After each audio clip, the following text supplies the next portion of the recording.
कि क्या गौरव गौतम की कुर्सी जा सकती है? क्या गौरव गौतम की विधायकी छिन सकती है?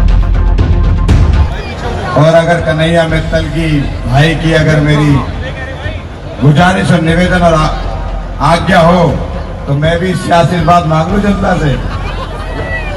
आशीर्वाद दोगे? बाबा के सामने कह रहे हो, देख लो एक बार। क्या राजनेताओं को इस प्रकार से धार्मिक मंचों का इस्तेमाल राजनीति के लिए करना चाहिए?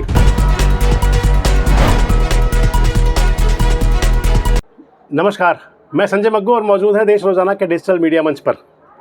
हरियाणा के अंदर इस समय एक मंत्री जी का मामला बड़ा चर्चा में है।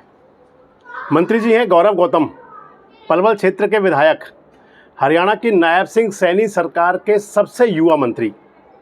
मंत्रालय भी जो उनके पास है वो युवा अधिकारिता और खेल मंत्रालय का उनके पास प्रभार है। आजकल राज्य मंत्री स्वतंत्र प्रभार के रूप में वो कार्यरत हैं और जो चर्चा है उनकी, वो चर्चा है उनके विधायक बनने को लेकर। चर्चा है कि विधायक बनने को जो प्रक्रिया हुआ करती है, प्रक्रिया तो सभी में एक होती है, लेकिन गौरव गौतम पर आरोप लगाया है उनके जो प्रतिद्वंदी थे करण सिंह दलाल ने आरोप लगाया है कि गौरव गौतम ने धर्म के आधार पर लोगों से वोट लिए।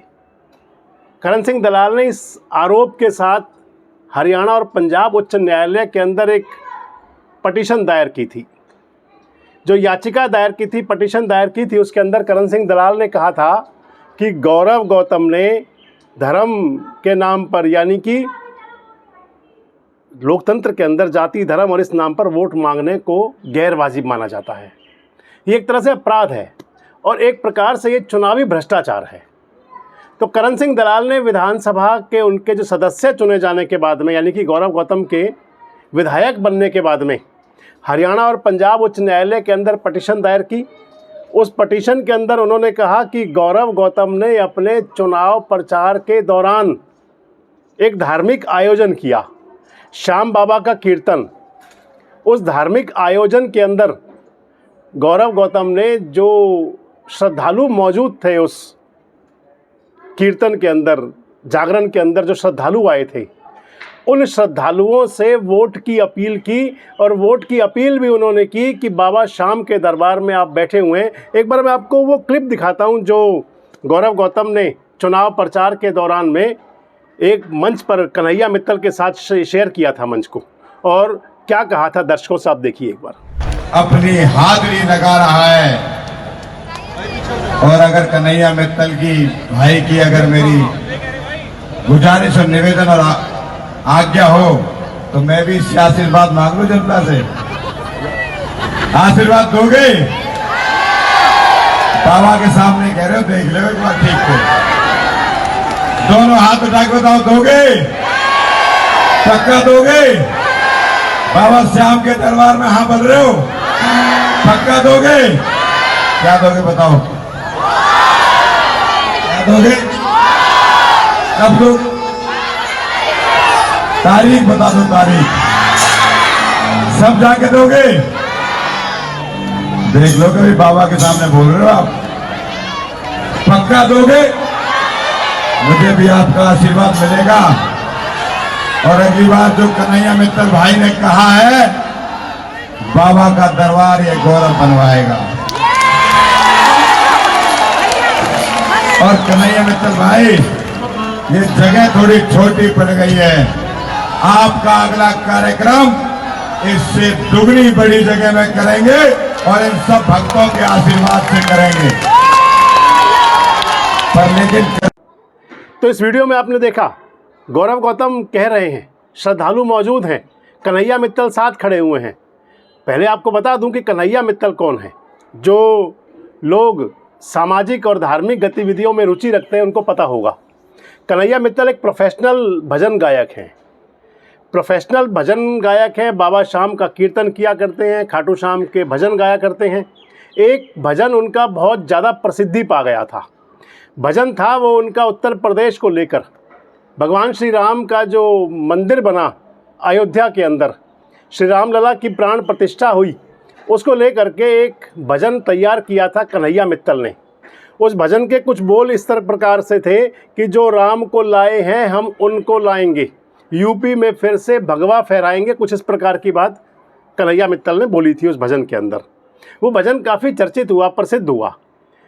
उत्तर प्रदेश के मुख्यमंत्री योगी आदित्यनाथ ने भी एक कार्यक्रम में मंच शेयर किया कन्हैया मित्तल के साथ में।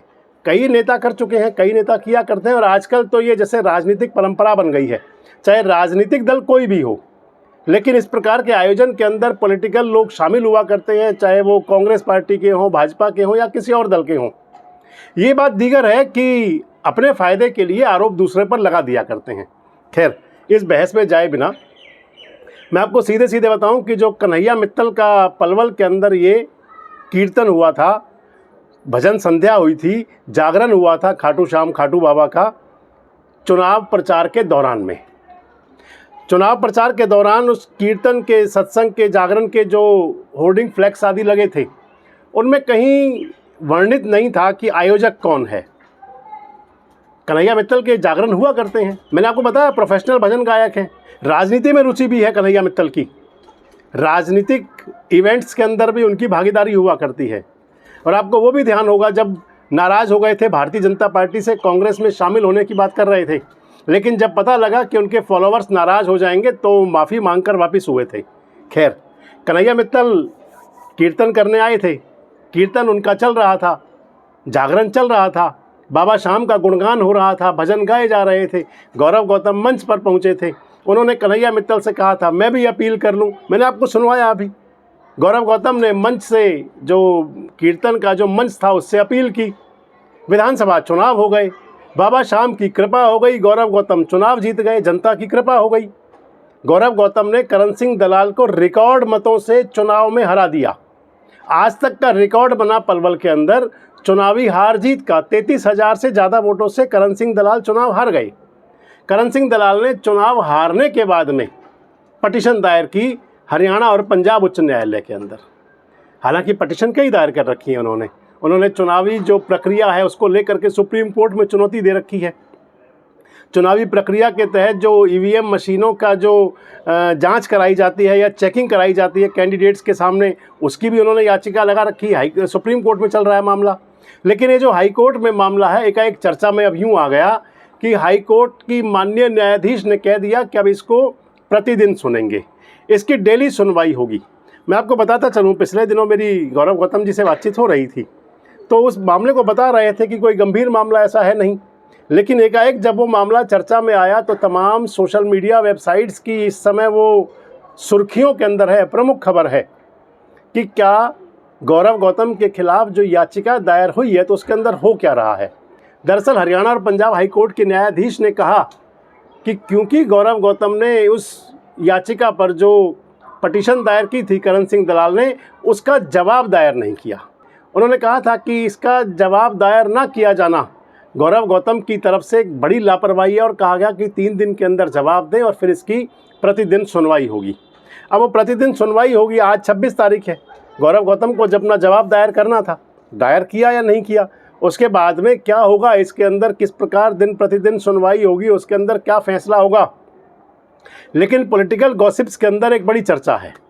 लोग जानना चाहते हैं कि क्या इस आधार पर, जो आधार बनाया है करण सिंह दलाल ने, क्या गौरव गौतम की विधानसभा की सदस्यता निरस्त हो सकती है, क्या गौरव गौतम की विधायकी इससे जा सकती है।